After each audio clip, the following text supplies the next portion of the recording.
Xerox K துக்கான் கிதறேன்னு அவன் குத்த வச்சு உட்காந்துருந்தான். பார்த்தா இங்கிலீஷ் படிக்கிற மாதிரி இருக்கான், கோட் போட்டிருப்பாங்க, எல்லாம் குளிர் இல்லையா, அதனால பிச்சைக்காரன் கூட எல்லாம் கோட் போட்டு தான் உட்காந்துருப்பாங்க. குத்த வச்சு உட்காந்துருக்கான் இந்துக்காரு டெல்லியில்.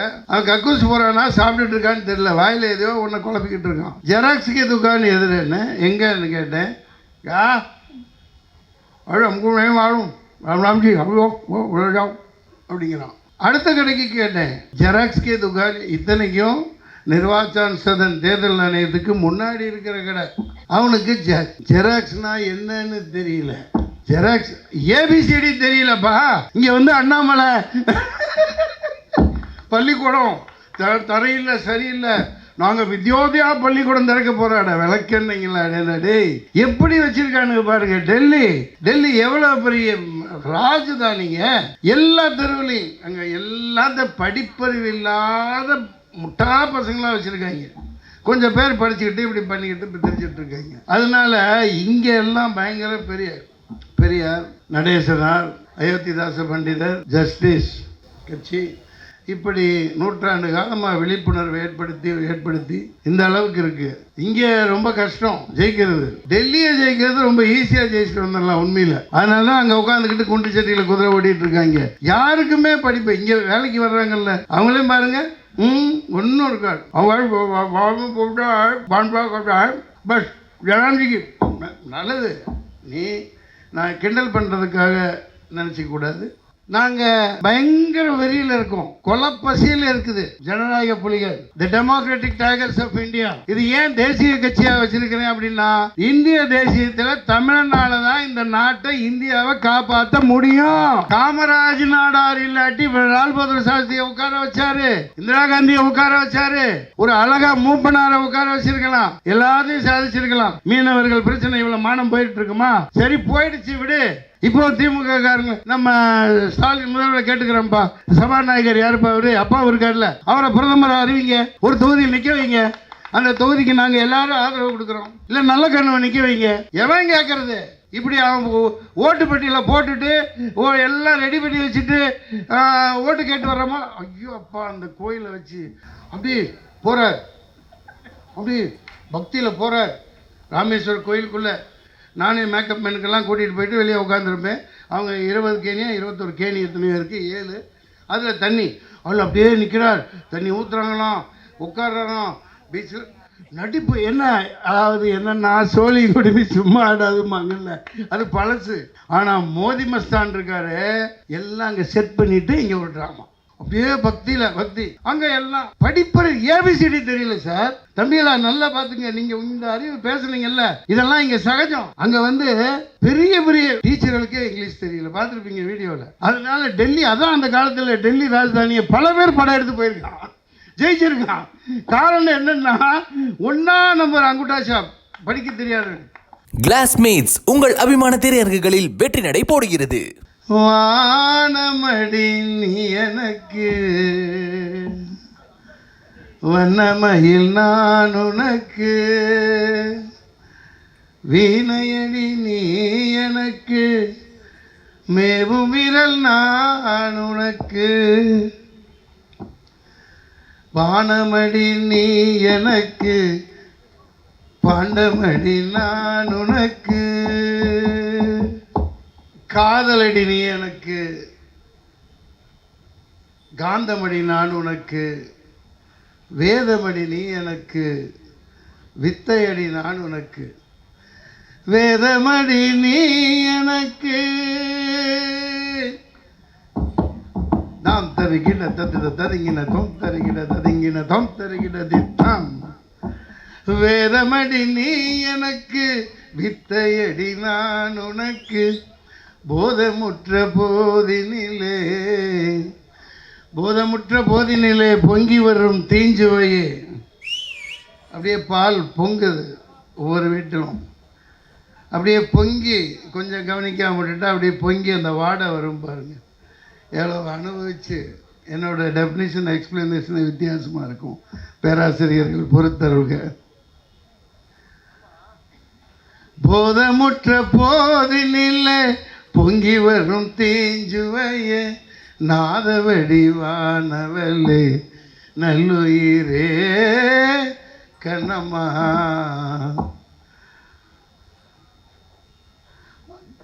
த அப்சல்யூட் பிரின்சிபல் ஆஃப் பியூட்டி என்று சொல்லக்கூடிய தனது ஆத்மீக அழகை, ஆத்மீக ஜீவாத்மாவை, ஒரு கண்ணம்மா என்ற உயிர் பெண்மணியை வர்ணித்து நினைத்து ஜீவாத்மாவுடன் பரமாத்மாவை இணைத்து தரிசனம் பெற்றான், தரிசனம் பெற வைத்தான் முண்டாசு கவிஞர் சுப்பிரமணிய பாரதி. அதுபோன்று இந்நன்னாளில் ஜெயலலிதா அம்மையார் பிறந்த இந்நன்னாளில் நான் ஏன்னா அவங்க ஒரு அரசியல் ஆளுமை, அவரை பாராட்ட வேண்டிய விஷயங்கள் நிறைய இருக்குது. இவ்வளவு ஜிஎஸ்டி, லொட்டு லொஸ்கு, டோல்கேட்டு, வரி வரி வரி, இந்த வரி குதிரைக்கு கூட வரி கம்மியாக இருக்குது, நம்ம மேலே போகிற வரி ரொம்ப அதிகமாக இருக்குது. வரி வரி, திண்டா வரி, பேண்டா வரி, படுத்தா வரி, எந்திரிச்சா வரி, அப்படி நொந்து போய் நிற்கல. ஒரே ஒரு ஆறுதல், அந்த அம்மையார் இரும்பு பெண்மணி கொண்டு வந்த சத்துணவு, அது என்ன, அம்மா உணவகங்கள், நன்றி சொல்லணுமா இல்லையா?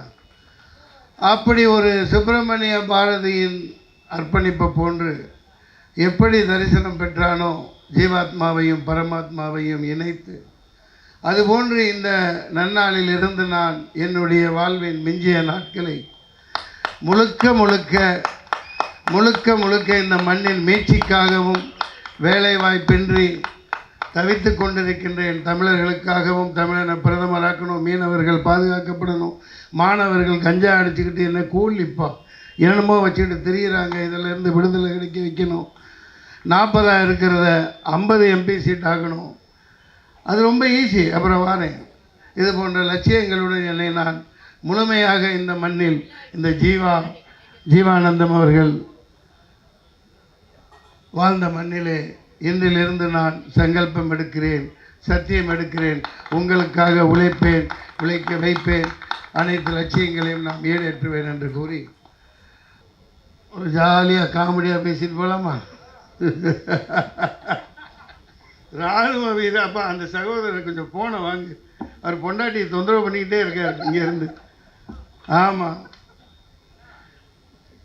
இராணுவ வீரர்கள்லாம் மிலிட்ரியெல்லாம் இருந்து ரிட்டையர் ஆகிட்டா 10 வருஷம் 20 வருஷம் 30 வருஷம் வேலை செஞ்சு ரிட்டையர்மெண்ட் ஆனவுடனே நேராக வந்து மாலில் பிஜேபி ஆஃபீஸில் வாட்ச்மேன் வேலை, செக்யூரிட்டி வேலை செய்கிறாங்க இல்லையா? அடுத்து நம்ம ரவுடிங்க இருக்காங்க, அதான் நம்ம ரவுடிங்கன்னு ஏன் சொன்னேன்னா, சதக்குன்னு போய் 8 10 10 5 எத்தனையோ கொலைகளை பண்ணிவிட்டு, கஞ்சா விற்று பெரிய பெரிய தாதாவாக இருந்துட்டு கொலை பண்ணிவிட்டு, அப்படியே அந்த ரத்தத்தை அப்படி தொடச்சிட்டு நேராக நம்ம அண்ணாமலையை பார்த்து கட்சியில் சேர்ந்து அரசியல்வாதி ஆயிடுறாங்க. அவங்க ஐபிஎஸ் படித்தவர் பாருங்கள், அந்த மாதிரி உத்தமர்களை தான் தேர்ந்தெடுத்து போடுவாங்க. ஏன்னா ஐபிஎஸ்லாம் அதான் சொல்லித்தர்றோம். ஐபிஎஸ் ஐஏஎஸ்லாம் இந்த மாதிரி கொலைக்காரன் கூட்டுக்கலவாணி முல்லை மாதிரி இவங்களை எல்லாத்தையும் சரி, அது அடுத்து அரசியல்வாதி ஆயிடுறாங்க. யார்? இந்த ரவுடிங்கெல்லாம். சரியா? இந்த மாதிரி நான் குறிப்பிட்ட யாரையும் சொல்ல விரும்பலை. சினிமாவில் ஹீரோ உதடு வலிக்க முத்தம் குஞ்சியும் இல்லையா, முத்தம் குஞ்சிட்டு ஸ்டேட்டுக்கு ஒரு ஹீரோயினி கூட, எத்தனையோ கதாநாயகி கூட முட்டி வலிக்க டான்ஸ் ஆடி அப்படி திரும்பி அப்படிவாங்க.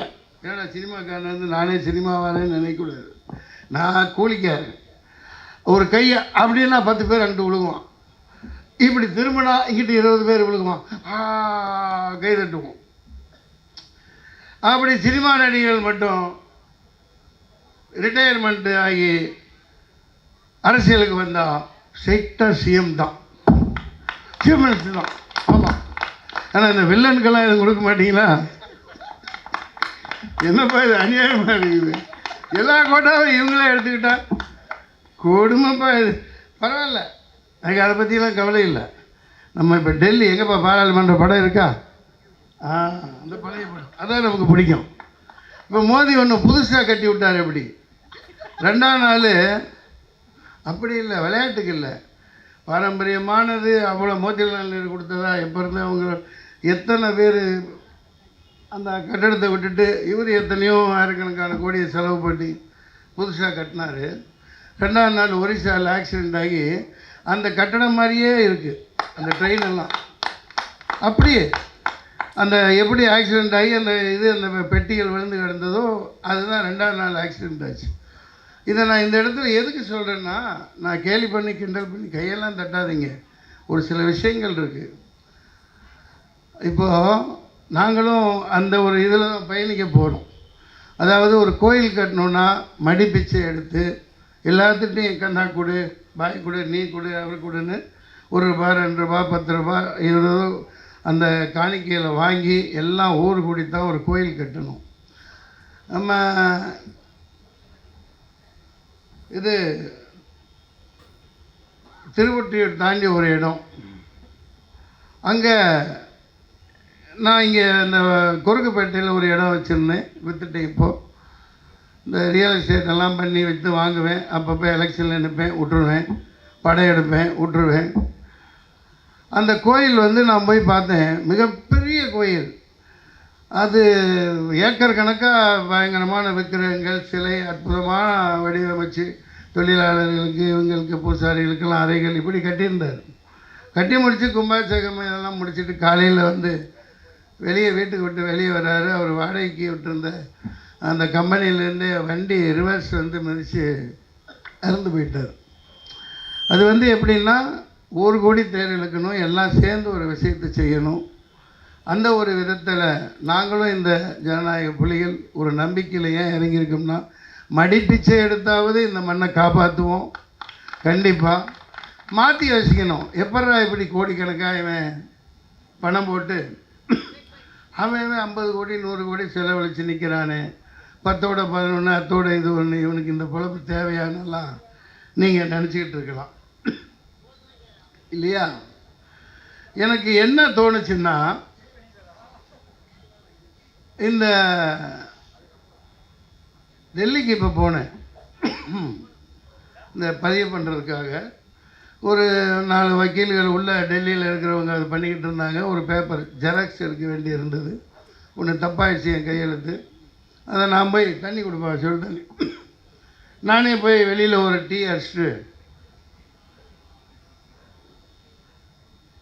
சரி பண்ணிட்டு வர்றேன்னு டெல்லி தேர்தல் ஆணையம் இதுக்கு வெளியே போனேன். இப்படி தான் தள்ளி ஒரு பாய் இது ஜெராக்ஸ்க்கு துக்கான் கிதறேன்னு அவன் குத்த வச்சு உட்காந்துருந்தான். பார்த்தா இங்கிலீஷ் படிக்கிற மாதிரி இருக்கான், கோட் போட்டிருப்பாங்க. எல்லாம் குளிர் இல்லையா, அதனால பிச்சைக்காரன் கூட எல்லாம் கோட் போட்டு தான் உட்காந்துருப்பாங்க. குத்த வச்சு உட்காந்துருக்கான் இந்துக்காரு டெல்லியில். அவன் கக்கூஸ் போகிறானா சாப்பிட்டுட்டு இருக்கான்னு தெரியல, வாயில் எதையோ ஒன்றை குழப்பிக்கிட்டு இருக்கான். ஜெராக்ஸுக்கு துக்கான் எதிரேன்னு எங்கேன்னு கேட்டேன். யா அவ்வளோ நமக்கு வாழும் ராம்ஜி அவ்வளோ அப்படிங்கிறான். அடுத்த கடைக்கு கேட்டேன், ஜெராக்ஸ்கே துக்கான். இத்தனைக்கும் நிர்வாச்சன் சதன் தேர்தல் ஆணையத்துக்கு முன்னாடி இருக்கிற கடை. அவனுக்கு ஜெராக்ஸ்னால் என்னன்னு தெரியல, ஜெராக்ஸ் ஏபிசிடி தெரியலப்பா. இங்கே அண்ணாமலை பள்ளிக்கூடம் தரையில் சரியில்லை, நாங்கள் வித்யோதயா பள்ளிக்கூடம் திறக்க போகிறாட விளக்கன்னீங்களா? டேய் எப்படி வச்சுருக்கானுங்க பாருங்க. டெல்லி எவ்வளோ பெரிய ராஜதானிங்க. எல்லா தெருவுலையும் அங்கே எல்லாத்த படிப்பறிவு இல்லாத முட்டா பசங்களாம் வச்சுருக்காங்க. கொஞ்சம் பேர் படிச்சுக்கிட்டு இப்படி பண்ணிக்கிட்டு இப்படி தெரிஞ்சிட்டு இருக்காங்க. அதனால் இங்கே எல்லாம் பயங்கர பெரியார், நடேசனார், அயோத்திதாச பண்டிதர், ஜஸ்டிஸ் கட்சி இப்படி நூற்றாண்டு காலமாக விழிப்புணர்வை ஏற்படுத்தி இந்த அளவுக்கு இருக்குது. இங்கே ரொம்ப கஷ்டம் ஜெயிக்கிறது. டெல்லியை ஜெயிக்கிறது ரொம்ப ஈஸியாக ஜெயிச்சுட்டு வந்துடலாம் உண்மையில். அதனால தான் அங்கே உட்காந்துக்கிட்டு குண்டு சட்டியில் குதிரை ஓடிட்டுருக்காங்க. யாருக்குமே படிப்பு இங்கே வேலைக்கு வர்றாங்கல்ல அவங்களையும் பாருங்கள், ஒன்றும் இருக்காது. அவங்க போட்டா பான்பா பஸ் ஜனாதிக்கு நல்லது. நீ நான் கிண்டல் பண்ணுறதுக்காக நினச்சிக்கூடாது. ஓ மதம் உனக்கு, என் மதம் எனக்கு, லக்கும் தீனுக்கும் வலியதீன் இல்லையா பாய்? ஆமாம். அந்த மாதிரி நீ யார், அடுத்தவனை மதி, இந்த சகோதரத்துவம் மனிதனையும் போற்றி பாதுகாக்கப்படணும். நாங்கள் விளையாட்டுக்காக இங்கே நிற்கலை. இப்போ சகோதரர் சொன்னார் எம்ஜிஆர் மோதியை தாக்கினார். ஒன்றும் என்ன நடக்குதுன்னே தெரியல. 2014 இவிஎம்மை வச்சுட்டு வந்து உட்காந்துட்டாங்க. 2019 375 கான்ஸ்டிடியூன்சியில் தகுதித்தம் பண்ணி உட்காந்துருக்காங்க. இங்கே ஒரு ஆள் எம்எல்ஏ ஒரு தடவை நின்னாவே அடுத்த தடவை போட மாட்டாங்க, வேறு முகத்தை பார்ப்பாங்க, போடான்னுவாங்க, மாற்றி மாற்றி போடுவாங்க. இவர் 3வது முறையும் பிரதமராகணும்னு நிற்கிறாரு. சரி, என்ன பண்ண முடியும்? யாரும் ஒன்றும் வாயே திறக்க மாட்டேங்கிறாங்களே. எதிர்கட்சிகள்னு எதுவுமே செய்ய மாட்டேங்குது. ஒரு சேவல் கோழி கோவித்தான் சூரியன் உதிக்குதுன்னு ஒரு கதை தெரியுமா உங்களுக்கு? அதாவது கோழின்னா நம்ம சேவல் தான் கோழி கூவுதுன்னு சொல்லுவோம். அது கோன்னு காலையில் ஒரு 5 மணி வாக்கில் கூவும். அந்த விவசாயி எழுந்திரிச்சு பல்களை விளக்கிட்டு மொழி கழுவிட்டு கொஞ்சம் நேரத்தில் வெளியே வந்து கோழி கூவினவுடனே சூரியன் உதிக்கும். சூரியனை பார்த்து நமஸ்காரம் வணக்கம் போட்டு போவாப்பில். அந்த சேவலுக்கு ஒரே கோவம் வந்துச்சு. என்னடா நம்ம தானே கூவுறோம், நம்ம கூவித்தானே சூரியன் உதிக்குது, சரியா? இவன் அதை போய் கும்பிட்டுருக்கானே, நம்ம கும்பிடாம இவன் எனக்கு பாடம் கற்பிக்கணும்னு அடுத்த நாள் என்ன பண்ணிச்சான், கூவாமல் விட்டுருச்சான். அது அவனுக்கு தெரியும். எழுந்திரிச்சான், பார்த்தான் சூரியனை வணங்கிட்டு பல்லு விளக்கிட்டு தேய்ச்சிட்டு சூரியனை வணங்கிட்டு வீட்டுக்காரிட்டேப்பா சேவலுக்கு என்னமோ உடம்பு சரியில்லை போல், இன்றைக்கி கூவலை, அதனால் குர்பானி கொடுத்துரு, போட்டு அறுத்து குழம்பு வச்சு வீட்டு களத்து மேட்டுக்கு அனுப்பிச்சிருன்ட்டு போயிட்டான். அந்த மாதிரி நீ ஓட்டு போட்டாலும் சரி போடாட்டியும் சரி அவன் எல்லாம் இங்கே குத்தி வச்சுட்டான். ஒன்றும் பண்ண முடியாது, ஒன்றும் பண்ண முடியாது. என்ன நடக்குதுன்னே தெரியல. அவங்க சேஃப்டிக்கு எல்லாம் பண்ணி வச்சுட்டு மிச்சம் இருக்கிறதுக்கு நிஜமாகவே நடந்த மாதிரி காமிக்கணும்ல. போப்பா, நான் இந்த மாதிரி ஒரு பாலா பண்ணி எலெக்ஷன் நடக்கிற மாதிரி நடக்கும், நீங்கள் ஓட்டு போடுற மாதிரி போடுவீங்க, ஆனால் அதெல்லாம் உண்மையாக இருக்கு. எவனாவது கேட்க மாட்டேங்கிறாங்களே ஐயா. நானும் கத்தி கத்தி போராடி போயிட்டேன். நேராக அன்னை அவர் டெல்லியில் பார்த்தது அப்போ தான். டெல்லியில் போய் 4 வருஷம் முன்னாடியே 2-3 லட்ச ரூபா செலவு பண்ணி கேஸ் போட்டு சுப்ரீம் கோர்ட்டில் போயிட்டு இதை நிப்பாட்டணும், இது டுபாக்கூர் மிஷினு, ஒரு ஸ்க்ரூ டிரைவரும் சாலிட்டரும் கொடுங்க, ரிச்சி ஸ்ட்ரீட்டில் ஒரு ஆளை கூட்டிகிட்டு வந்து இதை குட்டி போட்டு காட்டுறேன் அப்படின்னு சொன்னேன். நீதிபதி, தலைமை நீதிபதி தள்ளுபடி பண்ணிட்டார். அந்த மாதிரி ஆயிரக்கணக்கான கேஸை தள்ளுபடி பண்ணுறார். சார், இது என்ன ஜனநாயகங்கிறேன். நான் என்ன சொல்கிறேன்னா, இப்போ நான் ஒன்று பேசினேன், உடனே ஜோமோட்டோ, அது என்ன ஷோமோட்டோங்களா ஐயா, ஷோமோட்டோ தானாக முன் வந்து வழக்கு போடுறாங்க. நான் இந்த துக்ளக்னு ஒரு பத்திரிக்கை நான் கையில் எடுத்துகிட்டு வந்து நான் படிக்கிறது இல்லை. 31/1 ஜனவரி, அதில் இந்த 31ஆம் பக்கத்தில் முரசொலி அறக்கட்டளை பஞ்சமி நடத்த விஷயமா எதை யாரை பற்றி ஒரு புகார் வந்தாலும் அதை விசாரணை செய்ய வேண்டியது அரசின் கடமை. இவங்க போடுறாங்க. துக்ளக்குன்னு வேறு பத்திரிக்கை நடத்துகிறாங்க. அவன் 48 வருஷம் ஆண்டவன் முகமது பின் துக்ளக், அவங்க பேர் சொல்லி தான் வயிறு கழுவுறாரு. ஆனால் இந்த சமத்துவத்துக்கு எதிரான கருத்துக்களை விஷத்தை தெரிஞ்சுக்கிட்டு இருக்காங்க. அதை குருமூர்த்தி அவர்கள் கொஞ்சம் யோசித்து பார்க்கணும். யார் பேரை சொல்லி? துக்ளக் பேரை சொல்லி தான் பொழப்பு ஓடுது. நான் அதை சொல்ல வரலை சார். இந்த தாளிகைகள் மீடியாக்கள் இங்கே இருக்கிறவங்க தயவு செஞ்சு இந்த செய்தியை போடுவீங்களான்னா போட மாட்டேங்கிறீங்க. இந்த எலெக்ஷன் நடத்துறதெல்லாம் இருக்கட்டும்டா, முதல்ல இதை மாத்திரா. கற்றுன்னு கத்தியாச்சு, போராடியாச்சு, செய்ய மாட்டேங்கிறீங்களே. மீடியாக்கள் ஏன் போட மாட்டேங்கிறீங்க? நாளைக்கு இந்த செய்தியை பத்திரிக்கையில் போடுவீங்களா? பேலட் பேப்பரில் நடத்தாதேன்னு கதறாங்க. இது மாதிரி என்ன ஆட்சி, என்ன இராணுவ ஆட்சியை விட கேவலமாக இருக்குல்ல. எதிர்கட்சின்னு சொல்கிறோம், பேச மாட்டேங்கிறாங்க. இங்கே 38 எம்பி வச்சுருக்கிற திமுக பேச மாட்டேங்கிறாங்க. வெறும் அந்த நம்ம நண்பர் சகோதரர் திருமாவளவன் மட்டும் போராடுறாங்க. அது என்னத்துக்குன்னு தெரியல, யாரும் கண்டுக்க மாட்டேங்கிறாங்க, போடவே மாட்டேங்கிறீங்க சார். இது எவ்வளோ பெரிய கொடுமை சார், ஏமாற்றிக்கிட்டு இருக்கான். இதுதான் சகோதரர் எல்லாமே சொல்லிகிட்டு இருக்காங்க. இது எப்படி சார்? நீதிபதிகள் தயவு செஞ்சு இதை நிப்பாட்டணும். இதை வச்சு ஏமாற்றிட்டு பிழைக்கிறான். அது ஒரு டுபாக்கூர் மிஷினு, டப்பா மிஷினு, செருப்பால் அடித்து உடைக்க வேண்டியது. அதை தயாரிக்கிறதும் இவனே. அதை தயாரித்த அமெரிக்கா, ஜப்பான் 2 நாடுகளுமே விட்டுருச்சு. எந்த நாட்டிலையுமே பேலட் பேப்பரை தவிர எந்த வெறும் அந்த சோமாலியாவோ ஏதோ ஒன்று, நைஜீரியா, அதுக்கப்புறம் இந்தியா. ஏன்னா ஏமாற்றி ஆட்சியிலேயே உட்காந்துக்கிட்டு இந்த மெஷினில் ஓட்டு போடுற முறை இருக்கிற வரைக்கும் சும்மா நாடகம்தான் போடுவாங்களே தவிர உங்கள் காலில் வந்து கெஞ்சி விழுந்து ஓட்டு போடுங்கன்னு கேட்டால் அது பேலட் பேப்பரில் வாக்குச்சீட்டில் போடுவீங்க பாருங்கள், அப்போ தான் உங்களை வந்து கெஞ்சுவாங்க. நம்மளோட ஓட்டினோட உரிமையும் அருமையும் தெரியும். இது போராட மாட்டேங்கிறாங்க சார். இந்த மீடியாக்கள் ஏன் இதை செய்ய மாட்டேங்கிறீங்கன்னு தெரியல. இந்த இப்போ வந்து 2 நாள் ஆலோசனை, எல்லாம் வாயை பற்றிட்டு உட்காந்துருக்காங்க. இதை பற்றி பேசவே இல்லை. இதை தேர்தல், இது தேர்தல், இது எனக்கு ஒன்றும் புரிய மாட்டேங்குது, என்ன பண்ணுறதுனே தெரியல. இன்னொன்று, நான் சும்மா இங்கே வந்து ஒரு இதற்கான தேவை இருக்குது. இப்போ பெரியார், அண்ணா, அதாவது அண்ணாவெல்லாம் கடவுள் மறுப்பாளர், அவரை போல் அறிஞர் அண்ணான்னு சொல்கிறோம்னா உண்மையிலேயே அவரோட நூல்கள் கொஞ்சமாவது நீங்கள் படிங்க. அரசு வந்து குடிப்பகங்களை அதிகமாக திறந்துட்டு படிப்பகங்கள் ரொம்ப குறைவாக இருக்குது. படித்தா தான் அருமை தெரியும். குழந்தைகள் வந்து இப்போ எல்லாம் குடிகாரலாம் ஆயிட்டாங்க. எல்லாம் குழந்தைகள்ல இருந்து, பள்ளிக்கூடம் படிக்கிற குழந்தைகள்ல இருந்து எல்லாம் குடிச்சிக்கிட்டு இருக்கான், குடிக்க அடிமையாகிட்டான். படிப்பை அதிகமாக்கினா அறிவாளிகள் அதிகமாவாங்க. படிக்கணும்.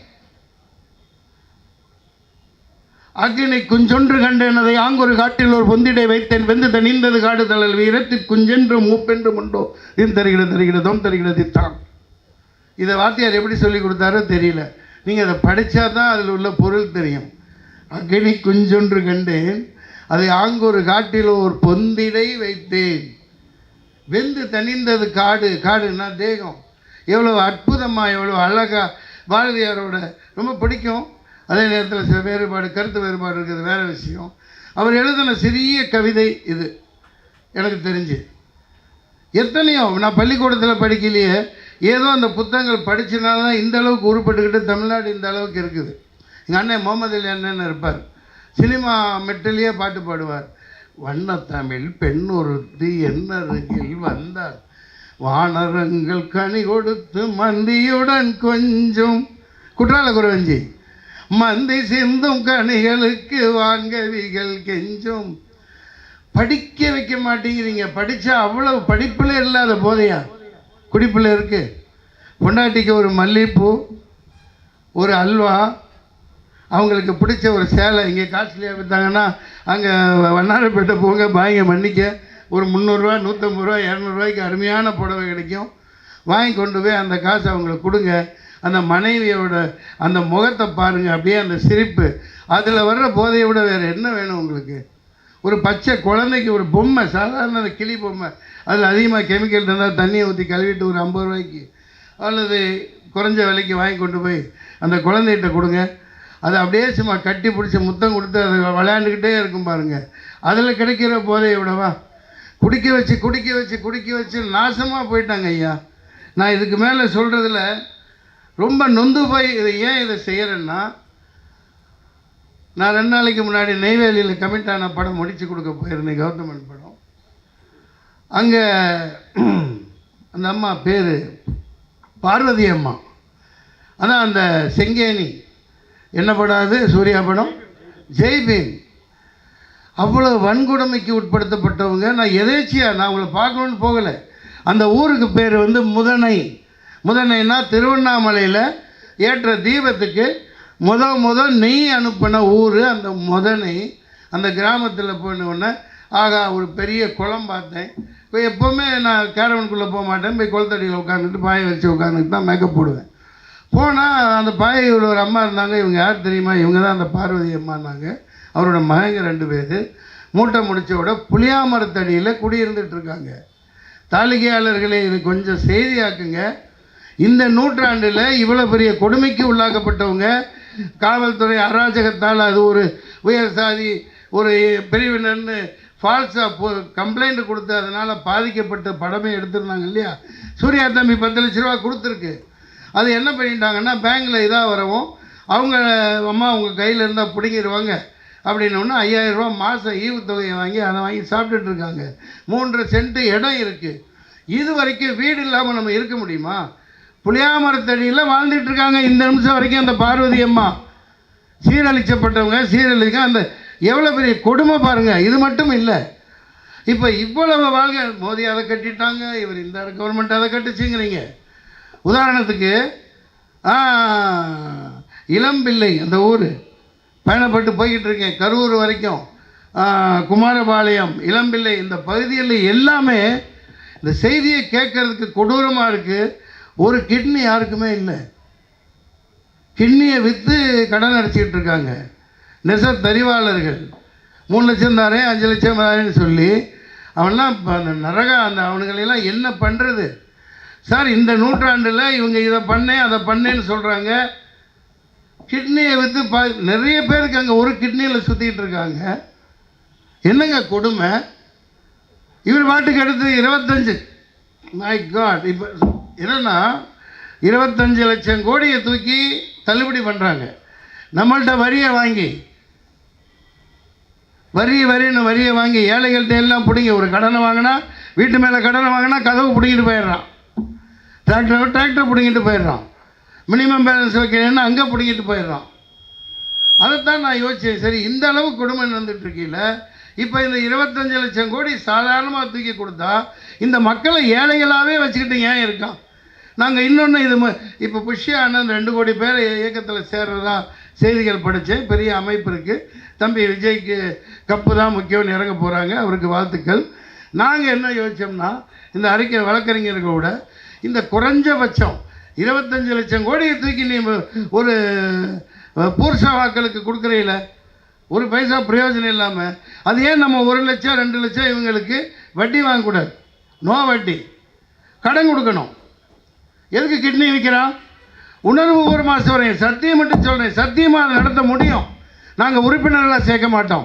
ஒவ்வொருத்தங்களுக்கும் 1 லட்சம், குறைஞ்சது 2 லட்சம் என்ன முதலீடு செஞ்சு வியாபாரம் செய்கிறவங்களுக்கு, உற்பத்தி செய்கிறவங்களுக்கு, வியாபாரம் பண்ணுறவங்களுக்கு, அதாவது அதுக்கு 4 பேர் பொறுப்புதாரர், சாட்சிதாரன்னு வச்சுக்கிட்டு த்ரோட்டாக 3 கோடி பேருக்கு மேலே தமிழகத்தில் அதை பூர்த்தி செய்ய முடியும். அதை நாங்கள் செய்வோம், சத்தியமாக செய்வோம், ஆனால் வழிகாட்டுவோம். சார், இவன் இவ்வளோ தூக்கி நம்ம முதலாளிகளுக்கு கொடுத்து போட்டு இங்கே மக்கள் கிட்னியை விற்று வளர்ச்சிட்டு இருக்கான். ஒரு இதே மாதிரி 1 லட்சக்கணக்கான பெண்கள், ஆயிரக்கணக்கான பேர் இப்போ வீடு இல்லாமல் தான் கிடக்குறாங்க. 30 கோடி பேர் நைட்டு சாப்பாடு இல்லாமல் தூங்குறான்னு போட்டு ஈவன் ரிப்போர்ட் சொல்லுது. ஏகப்பட்ட விஷயங்கள். நானும் 10ஓட 11 பேசிகிட்டு இருந்தேன். அதில் அர்த்தம் இல்லை. இந்த தேர்தலில் உண்டு இல்லைன்னு பண்ணணும், பார்த்துடலாம். அப்போ அந்த நோட்டுகளை கொடு, இங்கே கொண்டாங்க. அதாவது இறங்குறதுன்னு முடிவு ஆகியாச்சு. எல்லாம் முடிவு போய்ட்டு உட்காந்துருக்காங்க. பணக்காரனே ஆண்டுக்கிட்டு இருக்கான், அவனே உட்காந்து மொத்தமாக தின்னுட்டு இருக்கான். அதாவது இந்த நோட்டுகளை அனுப்புகிறேன்ப்பா, கொடுங்கப்பா, ஒரு பேனாவும் இது கொடுங்கப்பா. இங்கே கொடுக்காதப்பா, அவங்கள்ட்ட ஒப்பீனியன் எழுதி கேளு. ஐயா, நீங்கள் என்ன வேணும், உங்களுக்கு என்ன தேவை, என்ன செய்யணும், நாங்கள் எப்படி நடத்தணுங்கிறத நீங்கள் வெளி நடத்துங்க. கொண்டு போய் எல்லாத்துக்கும் கொடுங்க. ஒரு பேனா கொடுங்க, பக்கத்தில் உள்ளவங்களுக்கு கொடுங்க, கடைக்காரர்களுக்கு கொடுங்க, வேடிக்கை பார்க்குறவங்களுக்கு கொடுங்க. உங்களை ஒப்பீனியனை எழுதி அனுப்புங்க. ஏன்னா எங்கள் பொதுக்குழு இப்படி தான். நாங்கள் தன்னிச்சையாக இங்கே நிற்க வரலை.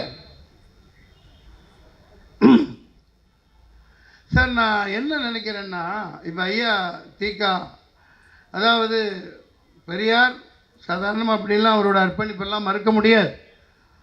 இப்போ பெரிய அவங்கவுங்க என்ன பண்ணிட்டாங்க, அது இந்தியா இப்போ சர்வசாதாரணமாக தமிழ்நாடு எங்கேயோ இருந்திருக்குங்க. தமிழரும் ஒரு முதல்வராக எப்போயே நம்ம பார்த்துருப்போம். மீனவ பிரச்சனை இவ்வளவு அடி வாங்கணும், கேவலப்பட்டு நிற்கிறோம். தீர்க்க முடியல. மானம் போகுது. இங்கே தண்ணிக்கும் தொங்கிக்கிட்டே நிற்க வேண்டியதாக இருக்குது. இதுக்கெல்லாம் தீர்வு ஒரு தமிழர்கள் சரியாக சென்ட்ரலில் உட்கார வைக்கணும். நான் சாதாரண இதில் தான் பேசுகிறேன். இதை ஒன்றும் இப்போ உதாரணத்துக்கு வீரமணி ஐயாவா திராவிடர் கழகம் அப்படியே அதோடு அமர்ந்துட்டாங்க. இப்போ ஐயா பெரியார் ஐயாவோட கபரஸ்தான் சமாதி எங்கேப்பா இருக்குது? பெரியார் திடலில் தானே இருக்குது பெரியார் சமாதி. அது தப்பு பண்ணிட்டாங்க. என்ன பண்ணோம்னா, அண்ணாவை மெரினாவில் புதைச்சதுக்கப்புறம் பெரியாரையும் கொண்டு வந்து மெரினாலே புதைச்சிருக்கணும். அப்போ தான் அவர் என்ன பண்ணுவார், உள்ள நைட்டு தட்டி எடுத்து மண்டையிலே நொங்குன்னு அடிப்பார். அவர் கலைஞர் அடிப்பார். கலைஞர் இந்த பக்கம் எம்ஜிஆர் அடிக்க போயில அவர் வேணாம்ப்பா, நீ ஒன்றால் நான் கட்டேன் என்னால் நான் கட்டேன் வேணாம், நீ அந்த மாதிரி நடக்கும். அப்புறம் இங்கிட்டு எம்ஜிஆர் இந்த பக்கம் திரும்ப ஜெயலலிதா அம்மா படுத்திருப்பாங்க. அம்மோ அப்படி இல்லையா? இல்லை, இது எனக்கு என்ன தோணுச்சுன்னா, இது ஒரு நகைச்சுவைக்காக சொல்லலை. நான் அப்பப்போ பள்ளிவாசல் பக்கம் ஒதுங்குவேன் ஜும்மாவுக்கு. அதுக்கு என்ன பண்ணுறது, பொண்டாட்டி துரத்தி விட்டுரு, இல்லாட்டி சோறு போடாது, ஜும்மா தொழுதுட்டுவான்னு. ஆமாம். அப்போ ஒரு ஹதீஸ் கேட்டேன் சகோதரர்களை நல்லா கேளுங்க. அப்போ பிரார்த்தனை பண்ணையில் அந்த துவா செய்கிறதுன்னு சொல்லுவோம். தொழுகை முடிஞ்ச உடனே துவா செய்யலை. அவங்க என்ன சொன்னாங்கன்னா, துவா கேட்டுக்கிட்டே வராங்க, எல்லா மக்களையும் வாழ வைங்க, எல்லா மக்களையும் இது கொடுங்க, வரையில் அமல் செய்தவர்களின் கபரஸ்தானங்களுக்கு வெளிச்சம் தருவாயாக யா அல்லாஹ் அப்படின்னாங்களா. ஆஹா, இப்படி ஒரு சப்ஜெக்ட் இருக்குது இல்லை? பெரிய இதை கட்டிட்டாங்க, உட்காந்துருக்காங்க. இவர் பெரியார் அண்ணாவெல்லாம் நிச்சயமாக இருந்திருந்தா இந்த அளவு ஒரு அதாவது அந்த இது டெல்லி வரைக்கும் இவங்க கொண்டு போகலன்னு சொல்கிறேன். சுடுதண்ணி கொடுங்க, கோல்டு எஃபெக்ட் அதிகமாக இருக்குது. டெல்லி வரைக்கும் இவங்க நினச்சிருந்தா சரியான முறையில் இந்த சொத்துக்களை பாதுகாத்துக்கிட்டு இந்த இதிலேயே குண்டு சட்டியில் குதிரை ஓட்டிக்கிட்டு வீரமணி அவர்கள் பல விஷயங்கள் எனக்கு உடன்பாடு இல்லை. ஆனால் அது முக்கியம் இல்லை. இங்கே போயிட்டு தாலி அறுக்கும் போராட்டம். எதுக்கு தாலி அறுக்கிற? எவன் பொண்டாட்டி யாருக்கோ கட்டுறான், உனக்கு என்ன? பெரியாரோட சித்தாந்தம் என்ன? அண்ணா அதாவது அறிஞர் என்ன சாதாரணமாக சொல்ல முடியாதுங்க. அதில் கரைச்சி குடித்த மிகப்பெரிய மேதைகள்லாம் இங்கே இருக்கிறாங்க.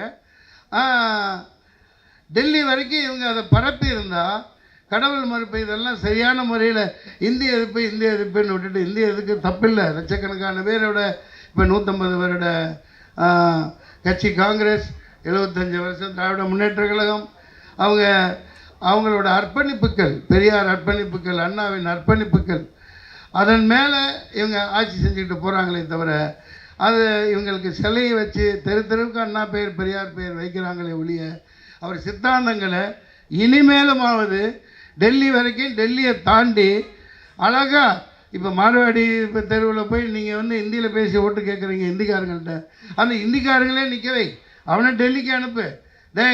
இது அந்த மாதிரி ஒரு ஆக்கப்பூர்வமான ஸ்டெப் எடுத்திருந்தா இப்போ நம்ம இந்த 40 நிற்க தேவையில்லை.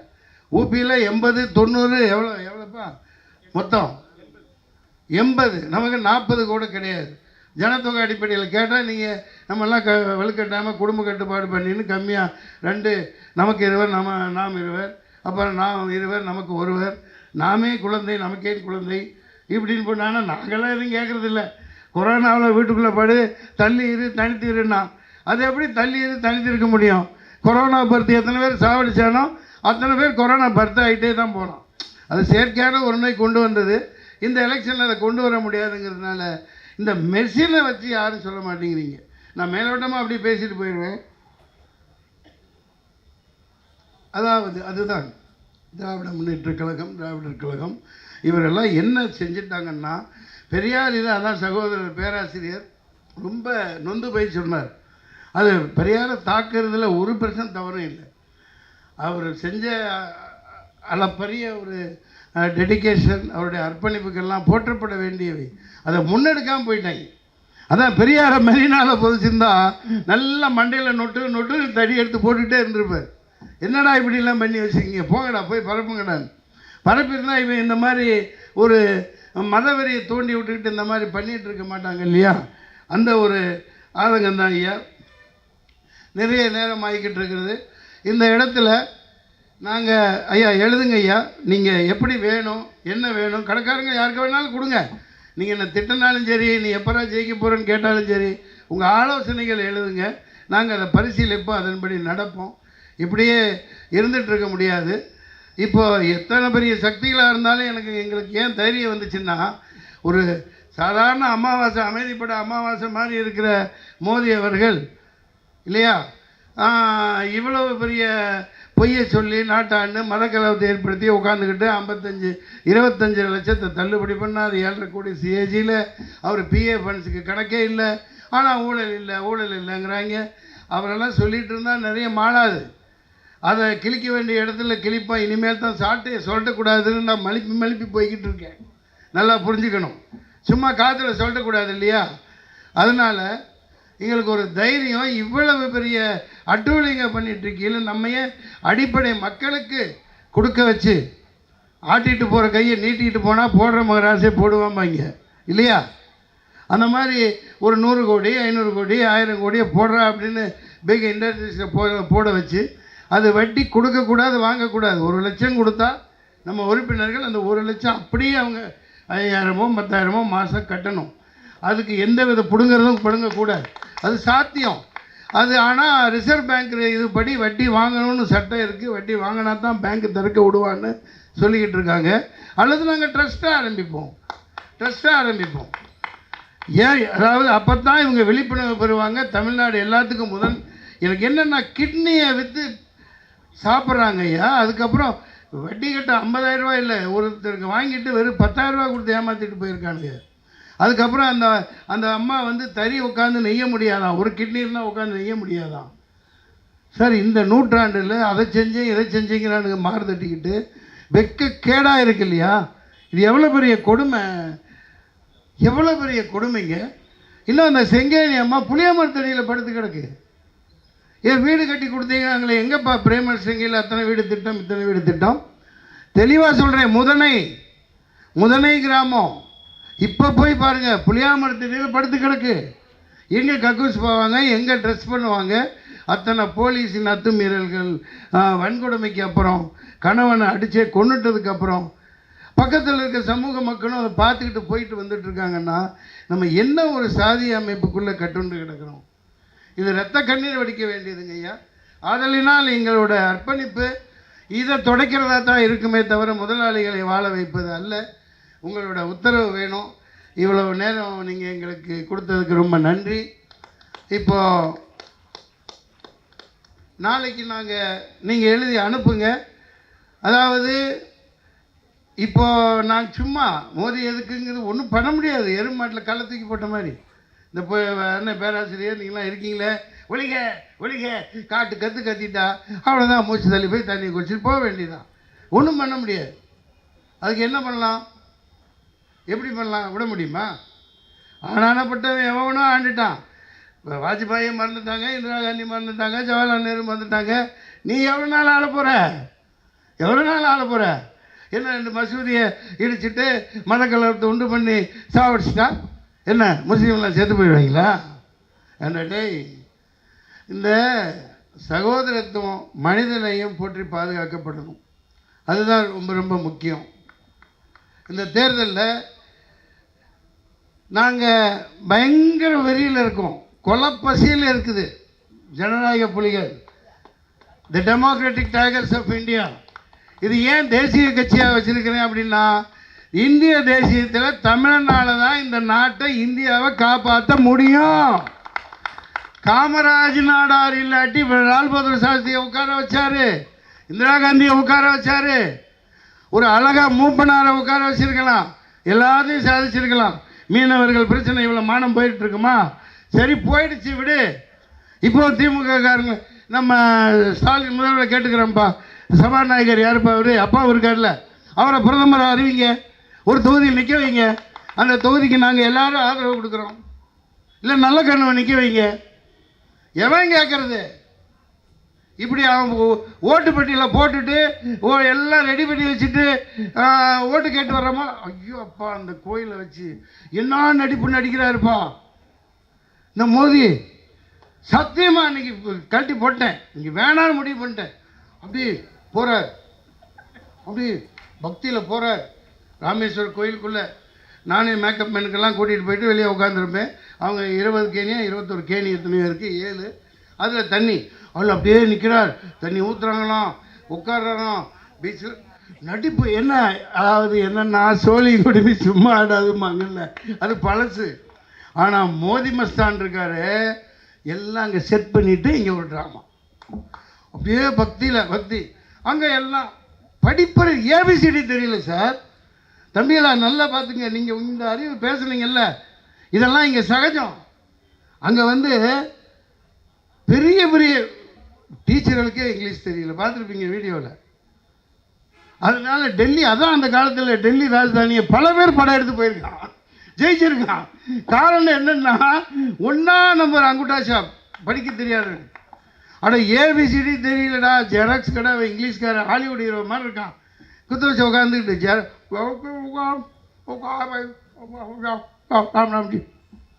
ஒன்றும் தெரியல அவனுக்கு, ஒரு மண்ணும் தெரியல. அதுதான் நல்லா போட்டு இப்படி ஆட்டிக்கிட்டு நம்ம பிச்சுக்கிட்டு இருக்காங்க.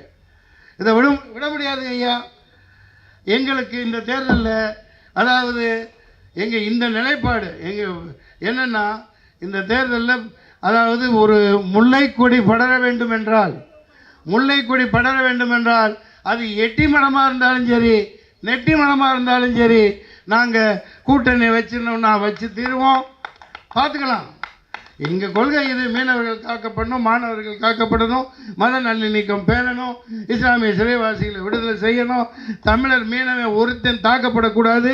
கடலோரத்தில் 10-15 தமிழ் காவலர்களை, தமிழ் ஆஃபீஸர், ஏஜிபி டிஜிபி மாதிரி போட்டு 2 கப்பலோ 1 கப்பலோ நிரந்தரமாக நிப்பாட்டு, ஒரு மீனவன் தாக்கப்படக்கூடாது. இது நம்ம கச்சத்தீவை முதல்ல இவங்களுக்கு கொடு. அங்கே ஒரு தனி ஈழத்துக்கு உண்டான சமரசமாக தனி நாடாக வாழக்கூடிய இதை ஏற்படுத்தி கொடு. இந்த கொள்கைகளை ஏற்றுக்கிட்டிங்கன்னா நாங்கள் கூட்டணி வைப்போம், உங்களுக்காக பிரச்சாரம் பண்ணுவோம், நிற்போம். இந்த மாதிரி ஒரு முடிவில் தான் நாங்கள் இருக்கிறோம். பார்த்துக்கலாம், அப்புறம் பார்த்துக்கலாம். என்ன உங்கள் முடிவு? இல்லை, காரை விட்டு இறங்கியிலையே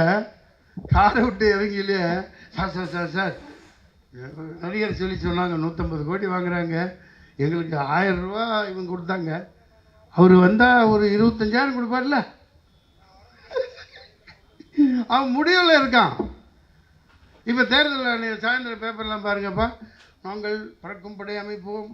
ஏண்டா முதல்ல ஈட்டி அந்த மெஷினுக்கு ஆமாடா, அதை ஏன்டா கேட்க மாட்டேங்கிறீங்க? எக்ஸாம் எழுத போகிறவங்களுக்கு 2500 பேரை வச்சு பறக்கும் படை அமைக்கணும். உன் ஹோட்டலுக்கா மெஷினை வைடா, செருப்பால் அடிடா, அது டுபா கூறான்னு பத்திரிகைகள் போராட மாட்டேங்கிறீங்க. நீதிமன்ற ஜொமேட்டோ கேஸ் போட மாட்டேங்குது. ஏன் போட மாட்டேங்கிறீங்க? நான் தான் கத்தணுமா? உங்களுக்கு அதில் பங்கு இல்லையா? ஜனநாயகத்தின் 4வது தூண்களா நீங்கள் இல்லையா? அதுதான் எங்கள் கேள்வி சார். அப்போ தான் நம்ம மான மரியாதையோடு வாழ முடியும். ஒருத்தரை ஏமாற்றி நீ ஏன் பிழைக்கிற? ஏமாற்றி 420 பண்ணி ஓட்டு நடந்த மாதிரி நடந்து, இது ஒரு பொழப்பா? இது ஒரு பொழப்பாங்கிறேன். இதை விட நாண்டுக்கிட்டு சாவலாம். அப்படி என்ன ஆட்சி வேண்டி கிடக்கு உங்களுக்கு? நியாயமாக போராடுங்க, நியாயமாக போராடு. தாளிகையாளர்களே, இந்த செய்திகளை நீங்கள் இந்த மக்கள் சொன்னதாக இருக்கட்டும், நாங்கள் யாரையும் கடினமாக சொல்லலை. இந்த இவிஎம் மிஷின்ங்கிறது ஒரு 420, அதில் மேனிப்புலேட் பண்ணலாம், எல்லா மாதிரியும் பண்ணலாம். அதில் 4 அதிகாரிகள், அந்த பாரத் அந்த கம்பெனி தயாரிக்கிறதுலையே 4 பேர் இப்போ ஃபுல்லாக பிஜேபிக்காரங்க தான் இருக்கிறாங்க. எங்கே கொண்டு வரான்னு தெரியல, எங்கே கொண்டு போகிறான்னு தெரியல, அது எங்கே வச்சுருக்காங்கன்னு தெரியல. 6.5 லட்சம் மெஷின், 6.5 லட்சம் மெஷினு ரிப்பேராக போச்சான். செய்தி அதெல்லாம் இங்கே போட மாட்டேங்கிறீங்க. இங்கே பெரிய நாளிதழ் வஞ்சனை செய்யுது. பெரிய நாளிதழ்கள் தயவு செஞ்சு கோச்சிக்காமல் இந்த செய்தியை போடுங்க. வட இந்தியாவில் சில ஊடகங்கள் போடுறாங்க. அங்கே அம்பேத்கர் பிள்ளைகள் இருக்காங்க.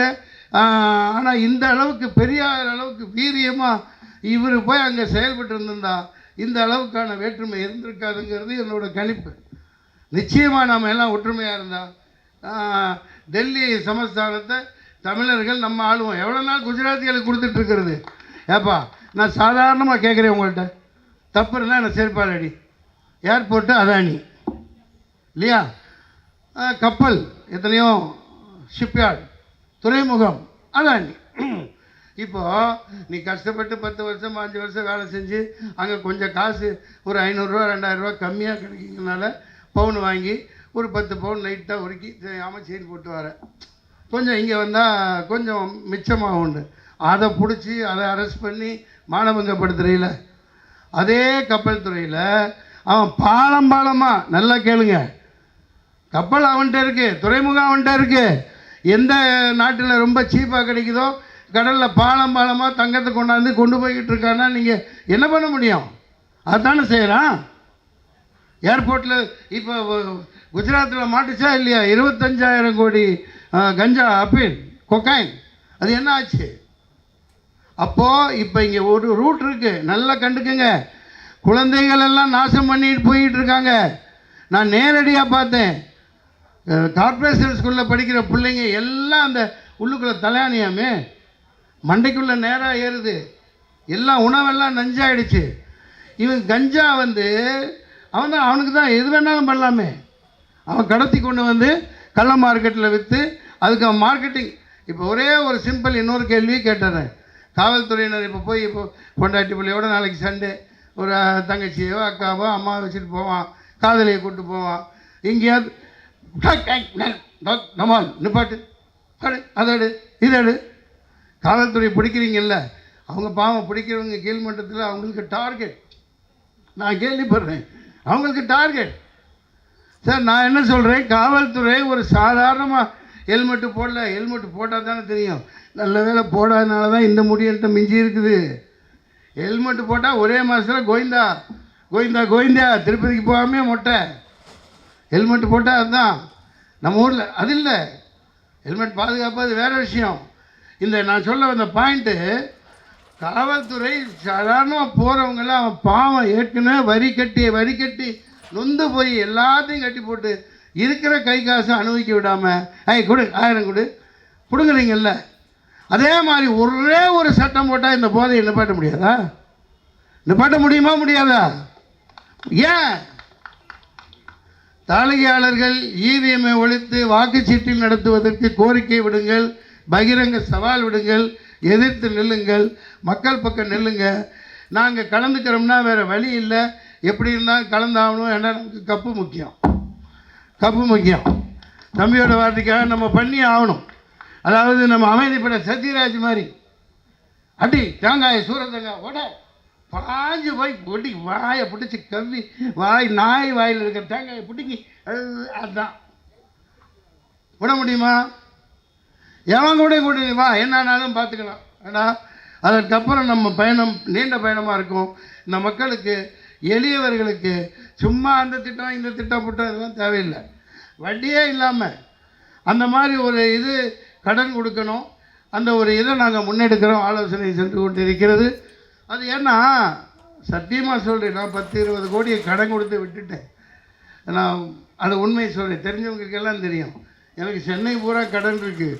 உங்கள் பாடி கொளத்தூர்லேயே 25 லட்சம் 50 லட்சம் செக் பேசிஸில் அவ்வளோ பணம் எப்படி வந்துச்சுன்னா, நான் இந்த ரியல் எஸ்டேட் பண்ணி ஒரு இடத்துல போட்டிருந்தேன், ஃப்ளாட் கட்டினேன். எல்லாம் கேட்டு பாருங்கள், எல்லாம் சொல்லுவாங்க. செக் பேசிஸில் கொடுக்க சொல்லி எனக்கு ரொம்ப வேண்டிய ரமேஷ் அவருக்கு கொடுன்னு சொன்னார். நான் பாட்டுக்கு எடுத்து விட ஆரம்பிச்சிட்டேன். அதை ஏமாற்றிட்டு எல்லாம் ஏமாற்றிட்டாங்க. ஆனால் பணக்காரங்க வாங்கினவன் எவனுமே கட்டலை, ஏழைங்க அழகாக கட்டிட்டாங்க. இது சத்தியமான உண்மை. ஏண்டா நாலாரி பிள்ளைங்களா, அட நாசமாக போனவனுங்களா, எந்த ஒரு நாட்டில் கிட்னியை விற்று கடன் அடைச்சிக்கிட்டு தறி நெய்கிறவங்க செத்து மடியிறாங்க. அண்ணாமலை அவங்க உங்கள் கண்ணுக்கு தெரியலையா? மோடி அரசு எவ்வளோ பேருக்கு எத்தனை வீடு கட்டி கொடுத்தீங்க? இன்னும் அந்த அம்மா இதை போடுவீங்களா இல்லையா? புளியா மரத்தடியில் படுத்து தூங்குதப்பா அந்த அம்மா டெய்லி. அந்த மாதிரி நூற்றுக்கணக்கான லட்சக்கணக்கான பேர் இருக்காங்களா இல்லையா? நன்றி. உங்கள் அன்பிற்கும் ஆதரவுக்கும் மிக்க நன்றி. தாளிகையாளர்களே, உங்கள் ஆதரவுக்கு ரொம்ப நன்றி. இந்த பகுதி மக்கள் பொறுத்து கொள்ள வேண்டும். வியாபார பெருங்குடி மக்கள் நாங்கள் எங்கேயே நிற்போம், இங்கேயே வருவோம், ஓட்டு பிச்சை எடுக்க வருவோம். ஆமாம், எத்தனையோ பேட்டுக்கு பிச்சை போட்டிருக்கீங்க, எங்களுக்கும் போடுங்க. நாம் சந்திப்போம் களத்தில். இவிஎம் மிஷினை ஒழித்து கட்டுங்கள், அதை தீர்த்து கட்டுங்கள், உண்மையான தேர்தல்கள் நடத்துங்கள் என்று கூறி விடைபெறுகிறேன். நன்றி நன்றி நன்றி, வணக்கம். நன்றி உரை இருக்கா? அப்போ அந்த விருந்து விருந்து எல்லாத்துக்குமே கொடுக்க வைங்க.